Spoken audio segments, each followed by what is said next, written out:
જેતપુર પીઠડિયા ટોલનાકા પર કાર ચાલકની દાદાગીરી સામે આવી છે. પોલીસની પ્લેટ રાખેલી કારમાંથી 4 થી 5 ઇસમોની દાદાગીરી સામે આવી છે. કાર ચાલકે જાહેરમાં ટોલના કર્મચારીને માર માર્યો હતો. તો જેતપુરના પીઠડિયા ટોલનાકા પર એમ્બ્યુલન્સને પહેલા જવા દેવાનું કહેતા કાર ચાલકનો પિત્તો ગયો હતો.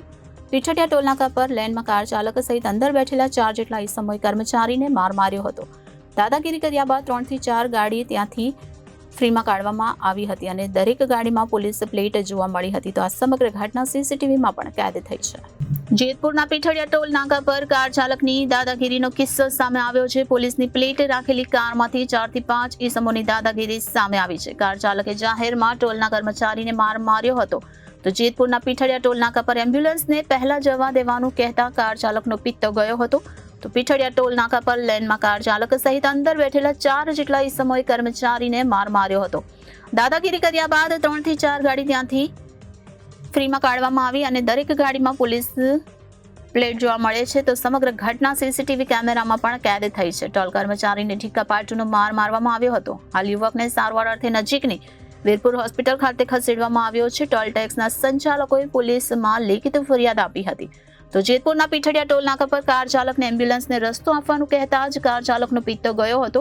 પીઠડિયા ટોલ નાકા પર કાર ચાલક સહિત અંદર બેઠેલા 4 આરોપીએ કર્મચારીને માર માર્યો હતો. આ સમગ્ર ઘટના સીસીટીવી કેમેરામાં પણ કેદ થઈ હતી. હાલ ટોલ ટેક્સના સંચાલકોએ પોલીસમાં લેખિત ફરિયાદ આપી છે અને પોલીસે ફરિયાદના આધારે આગળની તપાસ હાથ ધરી છે. મારું નામ હસમુખ ગઢવી છે. હું અહીંયા મેનેજર તરીકે નોકરી કરું છું. આજરોજ જેતપુરથી પીઠડિયા આવતી સાઈડમાં ઇમરજન્સી લાઈન છે, ત્યાં તહેવારના કારણે જે ટ્રાફિક થયો હતો એમાં અમુક ઇમરજન્સી ગાડીઓનો જે લાઈન છે એની અંદર એમ્બ્યુલન્સ પાછળ આવતી હતી. એક ગાડીએ વચ્ચે આવી ગઈ.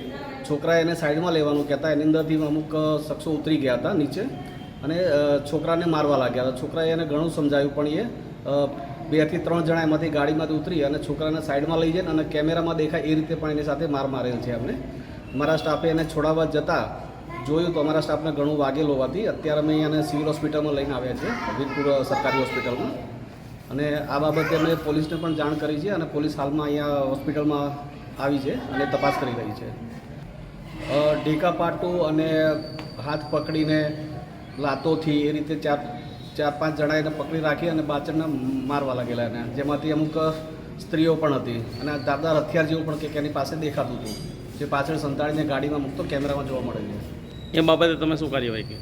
એ બાબતે અમે અત્યારે સૌથી પહેલાં તો એને હોસ્પિટલમાં અહીંયા લાવ્યા છીએ અને તાત્કાલિક અમે સારવાર કરાવીએ છીએ અને વીરપુર પોલીસને પણ જાણ કરી છે અને હાલમાં પોલીસ પણ એની કાર્યવાહી કરી રહી છે. અમે ફરિયાદ નોંધાવીએ છીએ. Bureau report Janadesh news, Rajkot.